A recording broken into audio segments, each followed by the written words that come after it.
যশোর মনিরামপুরে বিএনপির প্রতিষ্ঠাতা শহীদ রাষ্ট্রপতি জিয়াউর রহমানের ৪৩তম শাহাদাত বার্ষিকী উপলক্ষে গণভোজ ও দোয়া মাহফিল অনুষ্ঠিত হয়েছে।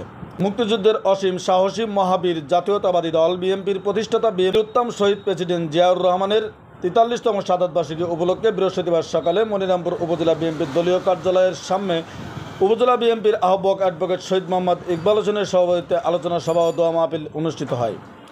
দোয়া মাহফিল শেষে মনিরামপুর পৌর শহরে খাদ্য বিতরণ করা হয়। এ সময় উপস্থিত ছিলেন উপজেলা বিএনপির বিভিন্ন পর্যায়ের নেতৃবৃন্দ। বিস্তারিত ভিডিও চিত্রে। তোমার কুদরতে সাবরত করে দিলাম মাওলা, তুমি কুদরতের নজরে নজরে রাখিয়া হেফাজত করিও মাওলা। মাওলাই কারীম তোমার কুদরতে সাবরত করে দিলাম মাওলা, তুমি কুদরতের নজরে নজরে রাখিয়া হেফাজত করিও মাওলা। মাওলাই কারীম